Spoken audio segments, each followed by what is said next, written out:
Chapitre 17. Qui sont les philosophes existentialistes? En France, la philosophie existentialiste a été propagée par Jean-Paul Sartre et Albert Camus. Ils ont connu leur heure de gloire après la Seconde Guerre mondiale. Sartre et sa compagne féministe Simone de Beauvoir élisent domicile à Paris, dans le quartier de Saint-Germain-des-Prés. Ils se retrouvent au café Les Deux Magots et viennent y écrire chaque jour sans relâche.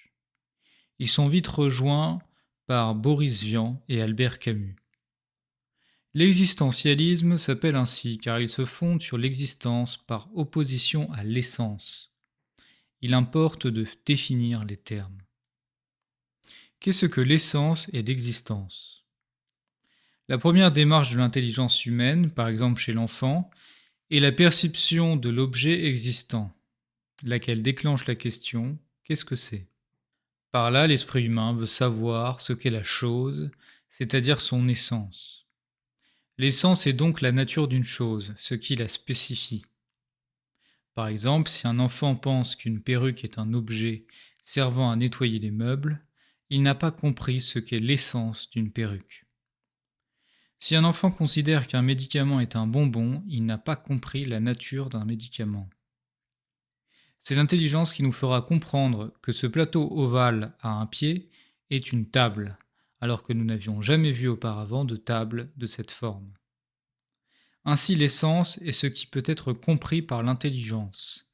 Elle est ce qu'il y a d'intelligible dans une chose. Expliquons maintenant ce qu'est l'existence. L'existence est le fait d'être. C'est ce par quoi l'essence n'est pas qu'une idée, mais existe réellement. Comment atteignons-nous l'existence des choses? Par l'expérience. Quelque chose existe, c'est une donnée en présence de laquelle nous nous trouvons. C'est par l'expérience que nous connaissons les réalités existantes. En considérant ce que la chose est, on admet évidemment qu'elle existe. Il y a donc deux aspects à considérer dans n'importe quel objet. D'une part, ce qu'il est, son essence, et d'autre part, le fait qu'il existe, son existence. On trouve en n'importe quel objet l'union indissoluble de ces deux éléments, l'essence et l'existence. Si l'on néglige l'un des deux aspects, on tombe dans l'erreur. Qu'est-ce que l'existentialisme? Les philosophes existentialistes ne veulent ni le matérialisme pur, ni l'idéalisme. Que leur reste-t-il? Ils choisissent, conformément à l'étymologie même du mot, existentialisme, de tout fonder sur l'existence par opposition à l'essence. L'existentialisme peut être expliqué par la formule sartrienne suivante. Citation, l'existence précède l'essence. C'est-à-dire que la seule donnée indiscutable est l'existence de l'homme. Son essence, ce qu'il est, ce qui caractérise l'homme est incertain, variable. D'après Jean-Paul Sartre, l'essence de l'homme n'est pas donnée à l'homme, mais c'est l'homme qui va se définir par ses actions, dont il est pleinement responsable. Pour l'existentialisme, le monde est incompréhensible. Si l'homme n'a pas d'essence, pas de nature humaine, si l'homme ne sait pas à quoi il sert ni pourquoi il est sur la terre, il devient incompréhensible. De même pour la nature qui entoure l'homme. Lorsque Sartre dit que le monde est inintelligible, cela veut dire que le monde n'a pas de sens, la vie n'a pas de sens. C'est pourquoi Sartre écrit la nausée. La philosophie existentialiste est aussi appelée philosophie de l'absurde. En littérature, un courant théâtral assez proche de la philosophie de l'absurde s'appelle le théâtre de l'absurde avec Eugène Ionesco. Entre parenthèses, la cantatrice chauve et Samuel Beckett. Il s'agit de pièces de théâtre qui présentent une action dénuée de sens avec des personnages qui parlent pour ne rien dire. La philosophie existentialiste va nier qu'il y ait quelque chose d'intelligible dans la réalité. Pour Sartre, l'existence est un fait, mais notre intelligence ne peut rien comprendre de la réalité. Par conséquent, nous sommes placés dans un univers qui existe et que nous ne comprenons pas. L'être vivant, pour Sartre, se distingue de l'objet manufacturé, qui lui a été conçu pour une fin, et se définit donc plutôt par son essence. Une voiture serait moins absurde que l'homme, parce qu'on sait qui a créé la voiture et à quoi elle sert, alors que l'homme, on ne sait pas qui l'a créé ni à quoi il sert. Voilà la position existentialiste. Ces affirmations de Sartre sont ruineuses et dangereuses, car si le monde existe, mais ne peut pas être compris, cela rend toute science impossible. Le fait même de la réussite de nos sciences expérimentales, qui parviennent effectivement à trouver une intelligibilité dans la nature, contredit les théories existentialistes. La philosophie existentialiste est à l'opposé de la philosophie réaliste, qui dit que le monde est compréhensible. La réalité, qui est l'œuvre d'une intelligence créatrice appelée Dieu, est intelligible.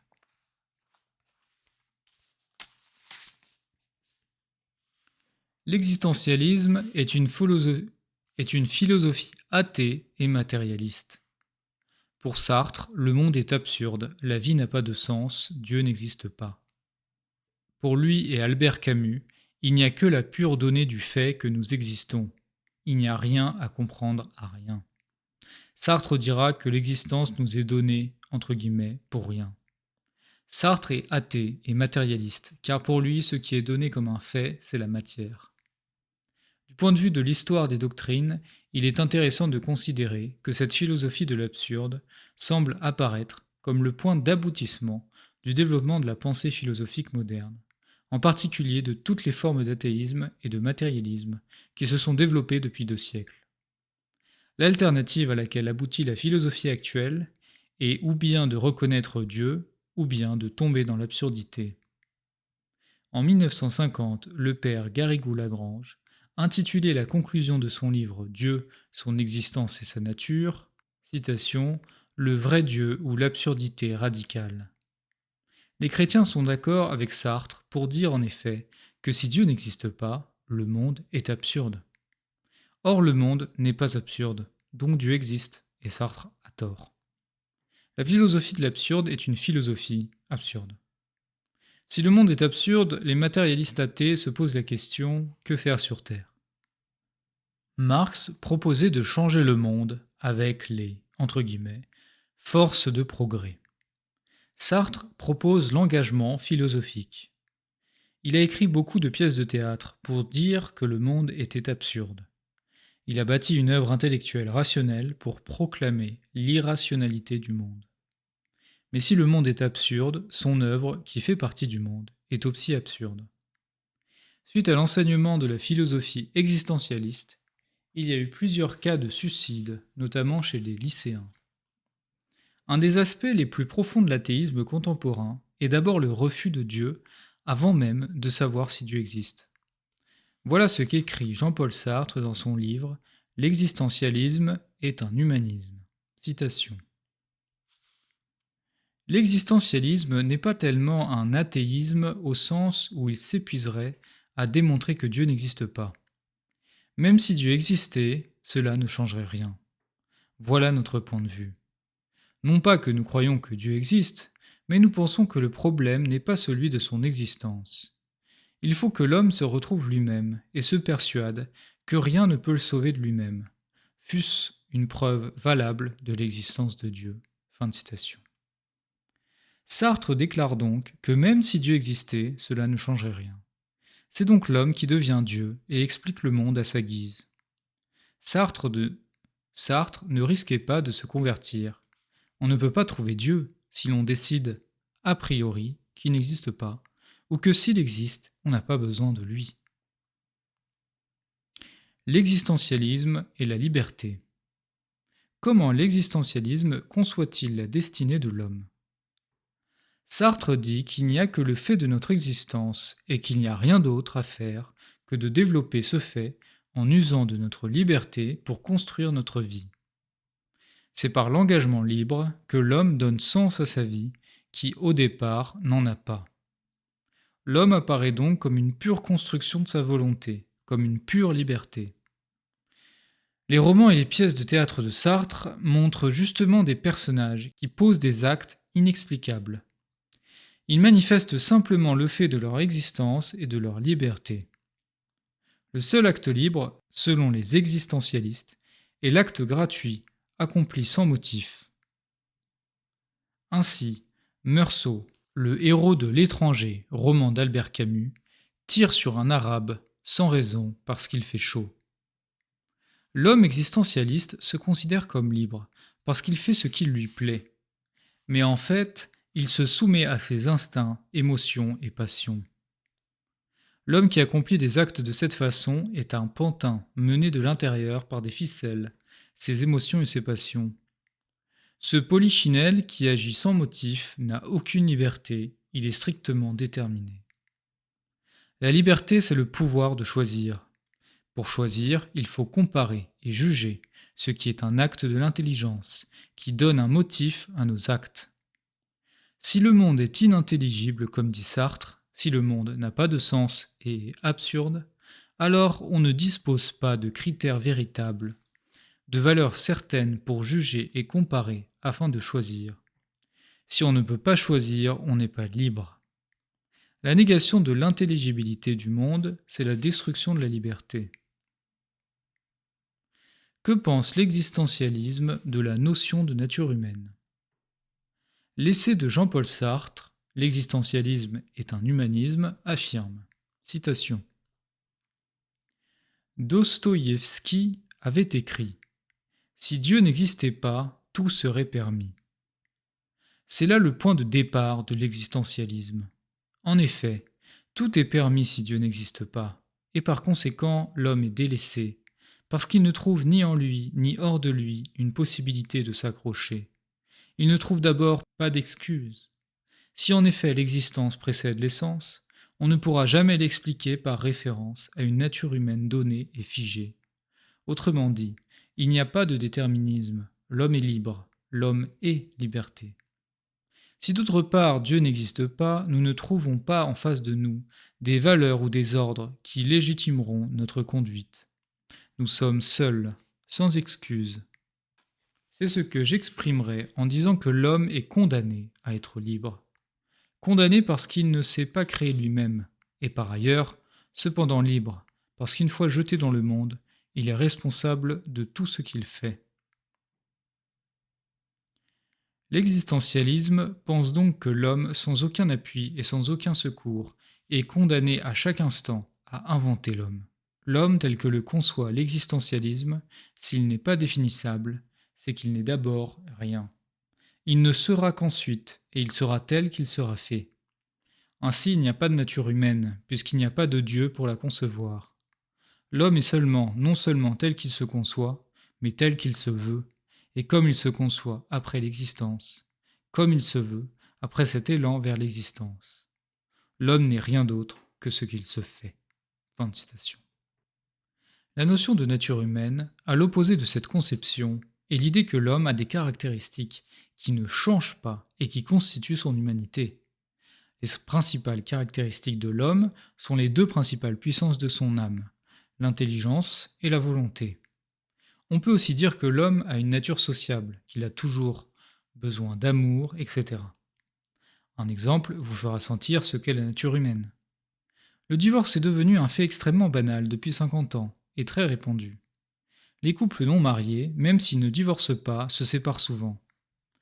Or, les études médicales et psychologiques montrent que les enfants souffrent encore et toujours du divorce. On aurait pu penser que la nature humaine se serait modifiée avec la culture actuelle. Eh bien non, elle subsiste. Un enfant a toujours besoin de parents unis et fidèles pour s'épanouir, grandir et être heureux. La nature humaine est ainsi faite qu'un enfant né d'un père et d'une mère a besoin de ses deux parents pour être heureux. Si l'on admet que l'homme est créé à l'image de Dieu, par l'octroi de l'intelligence et de la volonté, il est logique que le Créateur ait donné à l'homme une nature, c'est-à-dire un ensemble de lois qui président au développement de l'homme, de la naissance à la mort. Suivre sa nature humaine, c'est obéir à la loi naturelle, à ce pourquoi nos structures physiques et psychiques sont faites.